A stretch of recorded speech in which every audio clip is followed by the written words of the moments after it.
ரசம் புளி கொஞ்சம் ஊற போட்டுக்கோங்க. ஒரு ஸ்பூன் நல்ல மிளகு,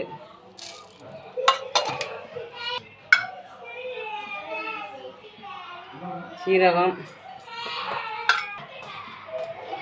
மிளகு. பிள்ளைங்களுக்கெல்லாம் லீவ் இல்லை, எல்லாம் உள்ளே கிடந்து ஒரே சத்தம். அரைச்சிட்டு வருவோம். புளியை கரைச்சி வச்சுட்டு தக்காளி பழத்தில் இந்த எப்படி இதை எடுத்துடும்.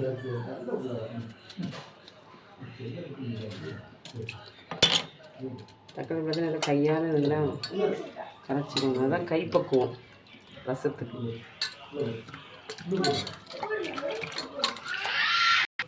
மிளகு, சீரகம்,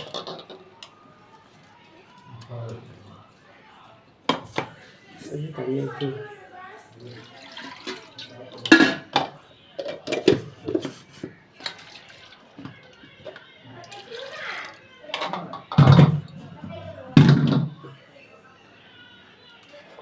பெருங்காயத்தூள்,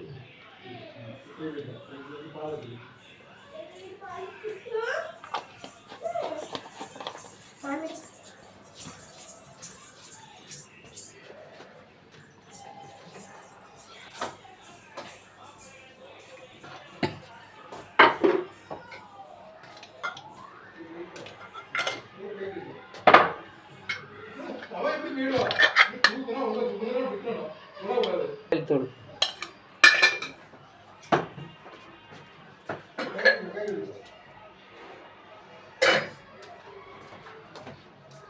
உப்பு,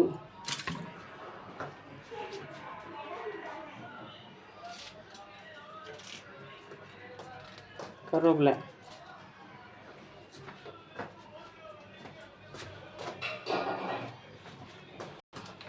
கொஞ்சம் சீனி போட்டால் தான் அந்த காரத்தை ரொம்ப காரமாக இருக்காது. மிளகெல்லாம் போட்டுருக்கோங்களா, கொஞ்சம் சீனி போட்டால் நல்லாயிருக்கும் ரசத்துக்கு.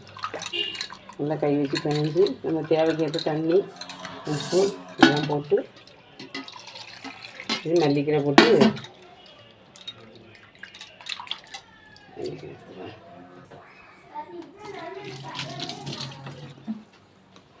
மல்லிக்கீரை போடுங்க.